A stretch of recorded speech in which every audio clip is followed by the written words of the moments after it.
Art and craft চ্যানেলে স্বাগতম। বন্ধুরা, আজকে আমরা এই গ্রামের দৃশ্যটি রং করব, আর এই জন্য আমরা প্রথমে আকাশ থেকে রং করা শুরু করেছি। তো প্রথমে আকাশে উপরে আমরা একটি ডার্ক রেড অর্থাৎ রেড কালার দিয়ে নিয়েছি। এখন আমরা নিচে ইয়েলো কালার দিয়ে নিচ্ছি। এরপরে আমরা টিস্যু দিয়ে কালারগুলোকে সুন্দর করে একটা অন্যটার সাথে মিশিয়ে নিচ্ছি।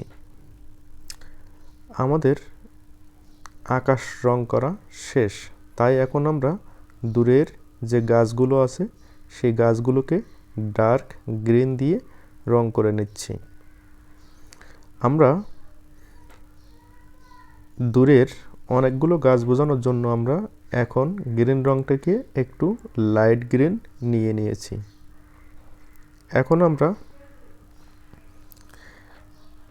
গাছটি রং করব, আর এই জন্য আমরা গাছের নিচে ডার্ক গ্রিন দিয়ে নিচ্ছি। প্রতিটি পাতার গ্রুপের নিচের অংশে আমরা ডার্ক গ্রিনটি দিয়ে নিচ্ছি। এরপরে আমরা ডার্ক গ্রিনের উপরে লাইট গ্রিন রংটি সুন্দর করে ঘুরিয়ে ঘুরিয়ে মিশিয়ে দিয়ে নিচ্ছি।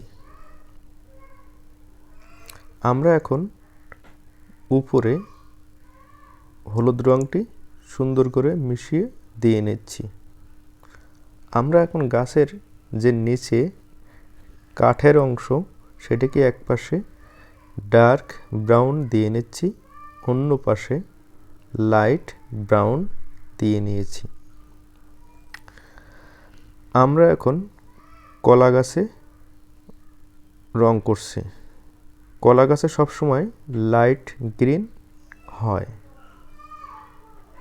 তো প্রথমে আমরা সব জায়গায় লাইট গ্রিন দিয়ে নিয়েছি। এখন আমরা লাইট গ্রিনের আরেকটা গ্রেড দিয়ে নিচ্ছি। আমরা এখন একটু হলুদ রং দিব।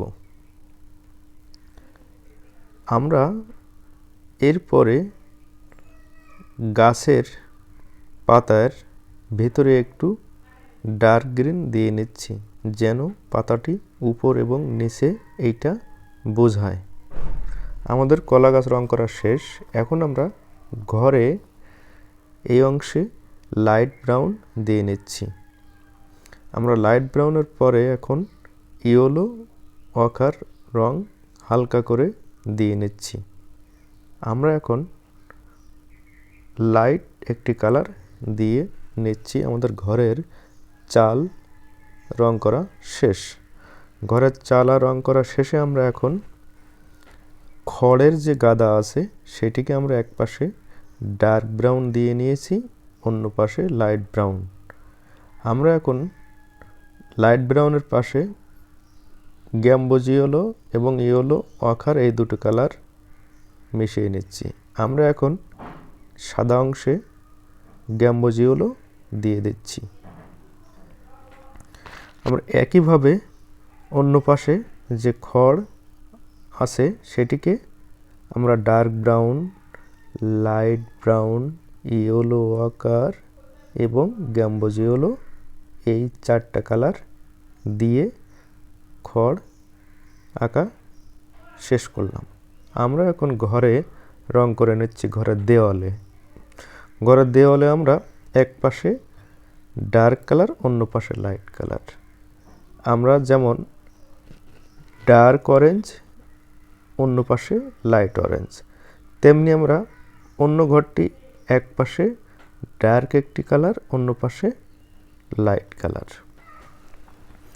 আমরা এখন ঘরের নিচের অংশে অ্যাশ কালার দিয়ে নিচ্ছি। ঘরের যে অংশে ডার্ক আছে সেই অংশে আমরা একটু হালকা ব্ল্যাক করে দিচ্ছি। আমরা এখন ঘরের জানালা, দরজা এগুলোকে সুন্দর করে রং করে নিচ্ছি। আমরা এখন উঠানে সব জায়গায় নিচে ডার্ক ব্রাউন, লাইট ব্রাউন এবং পিচ কালার বা ফেস কালার সব জায়গায় আমরা সুন্দর করে দিয়ে নিচ্ছি হালকা করে। এখন আমরা টিস্যু পেপারের সাহায্যে আমরা সুন্দর করে মিশিয়ে উঠান রং করা শেষ করেছি। আমরা এখন ঝুড়িতে রং করে নিচ্ছি। আমরা এখন সবগুলোকে শ্যাডো দিচ্ছি। বন্ধুরা, আজকের এই দৃশ্যটি কেমন লাগলো? ভালো লাগলে সাথে থাকবেন। ধন্যবাদ।